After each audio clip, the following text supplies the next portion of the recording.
మన శరీరం దీని అంతటికీ కూడా బాస్ ఎవరో తెలుసా? మన గట్ హెల్త్. మన ఇమ్యూనిటీ, మన డైజెషన్, ఈవెన్ మన బ్రెయిన్ సరిగ్గా పనిచేయాలి అన్నా కూడా మన గట్ హెల్త్ అనేది హెల్తీగా ఉండాలి.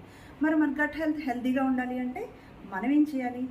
మన గట్లో ఉన్నటువంటి గుడ్ బ్యాక్టీరియా, ఈ మైక్రోబయోమ్స్ కోట్ల కొలది ఉండడం జరుగుతుంది. అయితే ఈ స్మాల్ పెట్స్కి మనం మంచి ఆహారాన్ని తినిపిస్తూ ఉండాలి.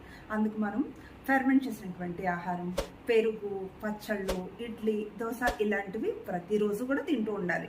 మీకు విషయం తెలుసా? మనకి స్ట్రెస్ లెవెల్స్ ఎక్కువైనప్పుడు కూడా మన గట్ హెల్త్ డిస్టర్బ్ అవుతుంది. కాబట్టి మనం చేయవలసిన పని ఏంటి? యోగా, ప్రాణాయామం, మెడిటేషన్ ఇలాంటివి ఏదో ఒకటి మనం రెగ్యులర్గా చేస్తూ ఉండాలి. జంక్ ఫుడ్స్కి నో చెప్తూ ఉండాలి. ఇంకా ఫైబర్ రిచ్గా ఉండేటువంటి ప్రీబయోటిక్స్ కూడా తింటూ ఉండాలి. వీటన్నిటి సహకారంతో మన గట్ హెల్త్ ఎలా తయారవుతుందో తెలుసా? ఒక స్ట్రాంగ్ ఫైటర్లా తయారవుతుంది.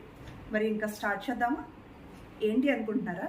మన గట్ హెల్త్కి ప్రాధాన్యం ఇవ్వడం.